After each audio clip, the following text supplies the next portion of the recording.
Buongiorno cari amici e benvenuti anche oggi nel canale vostro Marietto Veneziano. Da come avete visto il titolo, oggi parleremo quelli che sono decoccio, perché vedo che molte persone che mi contattano anche nelle live, insomma, alla fine della fiera si vede che il personaggio è decoccio. Ma prima di fare questo, il vostro Marietto vi chiede di iscrivervi al canale di Ildegara Marietto Veneziano e di venirci a trovare nei nostri gloriosi gruppi Facebook, dove vi ricordo ci sono anche molti circuiti radionici e radiostesici gratuiti da scaricare e nel gruppo di Magici Acerbi Bertolini nel social Telegram, dove alle 20:30 il Degana Marietto Veneziano coadiuvati a Milas tengono un percorso esoterico. Eventualmente, se volete collegarvi, i link sono sotto in descrizione. Se vi capita anche un bel commento, il vostro Marietto è contento, ed è anche un bel super like che fa contento il Marietto. Bene, parliamo un po' di quelli che sono decoccio. Nel senso che alcune volte alcune persone, sia uomini che donne, si innamorano di alcuni soggetti e alla distanza ci si rende conto che questi proprio non ci stanno, non ci sono.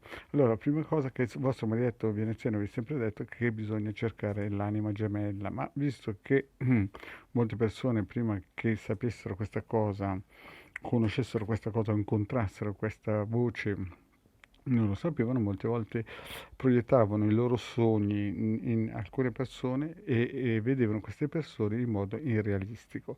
E alla fine, batti e ribatti, si incominciano a capire che sono decoccio.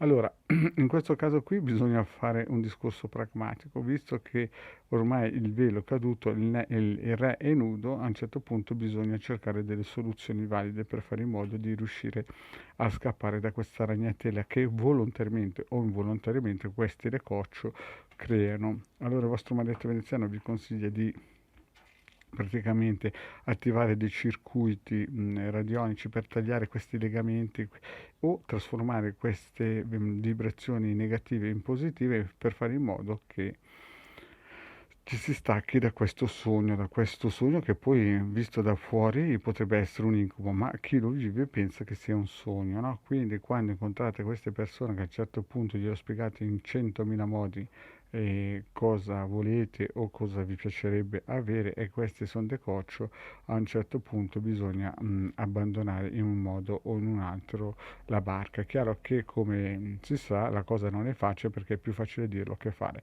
però purtroppo si arriva a quel giorno lì e ci si rende conto che tutti gli sforzi fatti, intrapresi, alla fine quello De Cocci era solamente un narcisista che si divertiva a fare questo menage. Quindi che si fa? Si prendono questi circuiti e si attivano e in più bisogna attivare anche dei protocolli oppure dei piccoli rituali per cercare l'anima gemella, così che facendo queste due sinergie si taglia da una parte questo ricoccio, per non dire un'altra parola meno elegante, e si cerca la benedetta anima gemella che in fondo è sempre esistita e vi sta cercando anche lui.